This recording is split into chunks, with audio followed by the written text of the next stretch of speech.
مسکان خان کی میں اتنی تعریف کر رہا ہوں، اتنی تعریف کر رہا ہوں، مگر ایک برائی بھی کر رہا ہوں آپ کے سامنے مسکان نام کی اس لڑکی کی۔ مسکان کا ایک ویڈیو اور آیا ہے، اس کے گھر میں حیدرآباد کا کوئی آدمی اس کو مبارکباد دینے کے لیے گیا اور اس نے اپنا ہاتھ بڑھایا اور مسکان نے بھی اپنا ہاتھ بڑھایا اور اس آدمی سے اس نے مصافحہ کیا۔ وہ آدمی 50-55 سال کا بوڑھا آدمی ہے، اس نے مسکان نام کی اس لڑکی سے ہاتھ ملایا، پھر اس کے کندھے پر ہاتھ رکھا اور کہا کہ بیٹی تو شیرنی ہے، تو نے ہمارا نام روشن کر دیا۔ اس کی تعریف کر رہا ہے، کبھی اس کے کندھے پر ہاتھ رکھ رہا ہے، کبھی اس کی کمر پر ہاتھ لگا رہا ہے، اور مسکان کو کوئی اعتراض نہیں۔ اس کا مطلب یہ ہوا کہ مسکان نام کی اس لڑکی دیندار تو ہے، اللہ کا ڈر تو اس کے اندر ہے، وہ اسکول میں پردے میں تو جا رہی ہے، مگر اس کے باپ نے اس کو یہ نہیں بتایا کہ کوئی غیر محرم سے مصافحہ کرنا جائز نہیں ہے۔ کسی غیر محرم مرد سے، چاہے وہ 50 سال کا کوئی آدمی کیوں نہ ہو، اس کا تیرے کندھے پر ہاتھ رکھنا اور تجھے ٹچ کرنا یہ صحیح نہیں ہے۔ مطلب یہ ہوا کہ باپ نے لڑکی کو تعلیم تو دی تھی مگر تربیت نہیں دی تھی۔ باپ نے اپنی بیٹی کو یہ نہیں بتایا تھا محرم کون ہے اور غیر محرم کون۔ ہمارے گھر میں نوجوان لڑکے محلے کے آتے ہیں، ہماری بیٹی کو وہ اپنی بہن کہتے ہیں اور ہمیں بڑا اچھا لگتا ہے، چلو محلے کا لڑکا ہے ہماری بیٹی کو بہن کہہ رہا ہے۔ بات نوٹ کر لو میرے بھائیوں، دنیا میں بہن صرف ایک ہوتی ہے اور وہ سگی بہن ہوتی ہے، باقی کوئی بہن بہن نہیں ہوتی ہے۔ فیس بک پر کسی کو بہن بنا لو، وہ بہن نہیں ہے آپ کی۔ واٹس ایپ پر کسی کو بہن بنا لو، وہ بہن نہیں ہے آپ کی۔ اور محلے کی کسی بھی لڑکی کو بہن بنا لو، وہ بہن نہیں ہے۔ آپ کو اس سے دور رہنا چاہیے اور اپنے گھر کی لڑکیوں کو یہ سکھائیے کہ محرم کون ہے اور غیر محرم کون ہے۔ ارے میرا رب تو قرآن میں عورت کو دوپٹہ رکھنے کا طریقہ بھی بتاتا ہے۔ اللہ نے قرآن میں کہا وَلْيَضْرِبْنَ بِخُمُرِهِنَّ عَلَى جُيُوبِهِنَّ، اے مسلمان عورتوں تم اپنے گریبانوں پر، اپنے سینے پر اپنا دوپٹہ رکھ کر اپنے گھر میں چلا کرو۔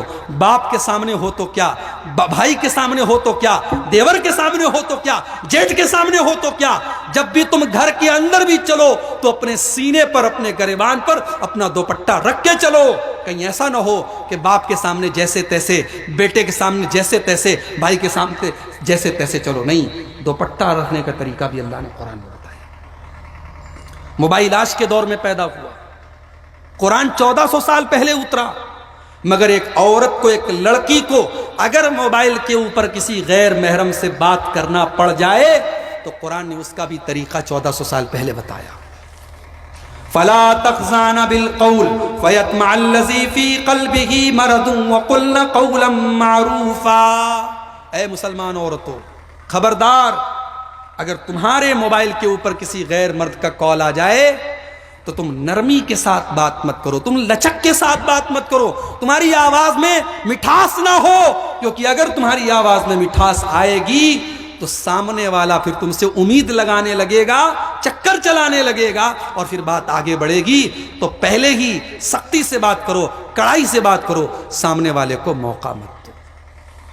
تو میرے بھائیوں، اسلام میں کوئی ویلنٹائن ڈے نہیں ہے، اسلام میں کوئی گرل فرینڈ بوائے فرینڈ کا چکر نہیں ہے۔ اسلام میں محبت ایک مرد اور عورت کے درمیان صرف نکاح کے ذریعے پیدا ہو سکتی ہے۔ اسی لیے اللہ کے نبی فرماتے ہیں جیسی محبت نکاح کے ذریعے پیدا ہوتی ہے ویسی محبت دنیا کے کسی رشتے میں نہیں پیدا ہو سکتی۔ لڑکی آپ کے گاؤں کی ہے اور لڑکا مالدہ کا، لڑکا فرکا کا ہے، لڑکا کسی دوسرے اسٹیٹ کا ہے، شادی ہو گئی، اب دونوں کے بیچ میں پہلے سے کوئی سمبند نہیں، کوئی جان پہچان نہیں، نکاح ہو گیا، شادی ہو گئی، اب اتنی محبت پیدا ہو گئی کہ لڑکا لڑکی کے بغیر رہنا نہیں چاہتا ہے، لڑکی لڑکے کے بغیر رہنا نہیں چاہتی ہے، میاں بیوی کے بغیر رہنا نہیں چاہتا ہے، بیوی میاں کے بغیر رہنا نہیں چاہتی ہے۔ میرے پیارے بھائیوں، میری پیاری ماں بہنوں، یہ محبت ہم نے پیدا نہیں کی، یہ محبت واٹس ایپ نے پیدا نہیں کی، یہ محبت فیس بک نے پیدا نہیں کی، یہ محبت انسٹاگرام نے پیدا نہیں کی، یہ محبت تو اللہ نے پیدا کی ہے۔ اسی لیے نکاح کرو اور نکاح کے ذریعے ایک دوسرے اپنی بیوی سے محبت کرو. اسلام کے اندر محبت کا یہی ایک طریقہ ہے. اور اللہ کے نبی اپنی بیویوں سے بہت پیار کرتے تھے. ایک واقعہ سنا کر کے بات ختم کرتا ہوں کہ اللہ کے نبی اپنی بیویوں سے کتنا پیار کرتے تھے. بیوی سے محبت بھی کیا کرو بھائی. بیوی سے محبت کرنا بھی نبی کی سنت ہے. ارے مولوی صاحب آپ کیا بیان کر کے جا رہے ہیں, آپ تو عورتوں کی ہمت بڑھا رہے ہیں. نہیں, میں صحیح بات بتا رہا ہوں. بیوی سے محبت کرنا بھی نبی کی سنت ہے.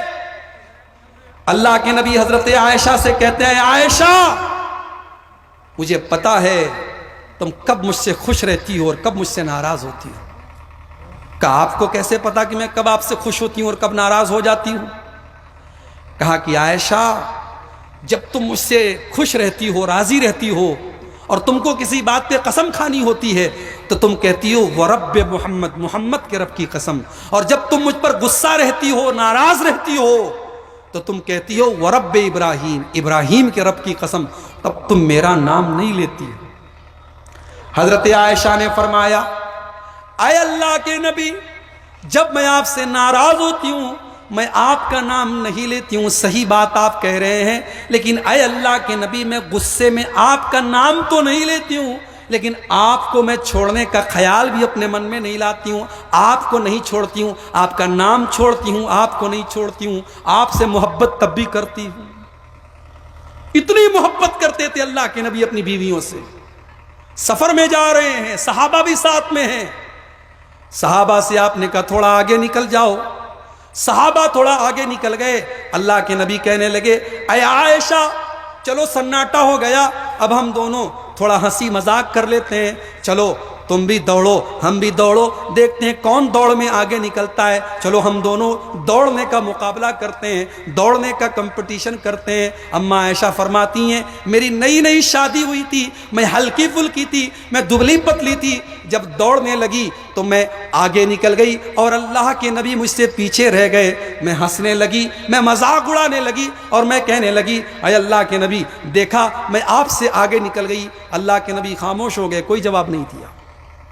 کچھ دنوں کے بعد میں اس واقعے کو بھول چکی تھی. کچھ دنوں کے بعد پھر ایک اور سفر میں اللہ کے نبی کے ساتھ گئی اور اتفاق سے اللہ کے نبی نے صحابہ سے کہا تم لوگ تھوڑا آگے نکل جاؤ. جب صحابہ آگے نکل گئے اور سناٹا ہو گیا, اللہ کے نبی نے کہا عائشہ بہت دن ہو گئے, چلو ہم دونوں پھر ایک بار دوڑ کا مقابلہ کرتے ہیں.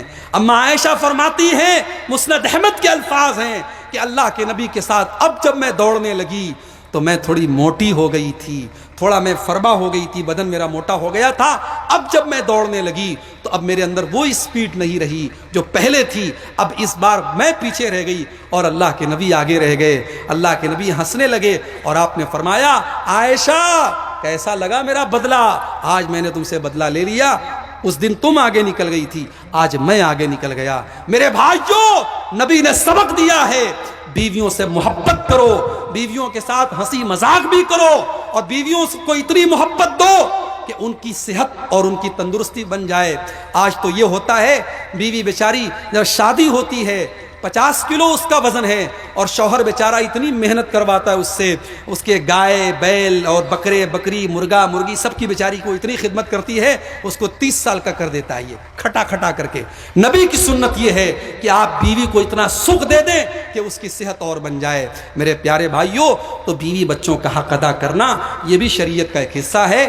میں اسی آیت کی طرف آپ کو پھر سے ریپیٹ کر رہا ہوں کہ جو نیک عمل کرے گا چاہے وہ مرد ہو چاہے وہ عورت ہو, اگر ایمان والی زندگی گزارے گا اور نیک عمل کرے گا تو انشاءاللہ آخرت پہ تو بدلہ ملے گا, دنیا میں بھی اللہ تعالیٰ اس سے امن کی, چین کی اور سکون کی زندگی عطا فرمائے گا.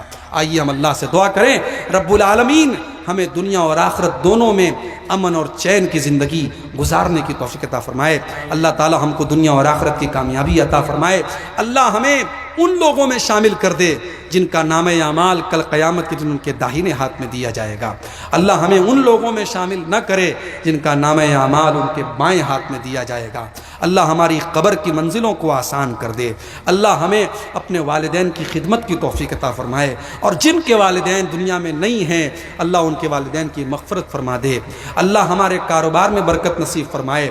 اللہ ہمارے عمل میں برکت نصیب فرمائے، جو ہمارے نوجوان غلط راستے پر چل رہے ہیں اللہ ان کو ہدایت عطا فرمائے، جو نماز سے دور ہیں اللہ ان کو نمازی بنا دے، جو دین سے دور ہیں اللہ ان کو دیندار بنا دے، اللہ ہمارے ملک کی حفاظت فرمائے، اللہ ہمارے ملک کو فسادیوں کے فساد سے محفوظ رکھے، اللہ ہمارے ملک کو شریروں کے شر سے محفوظ رکھے، اللہ اس ملک کے تمام لوگوں کو مل جل کر کے امن اور شانتی کے ساتھ رہنے کی توفیق عطا فرمائے، آمین۔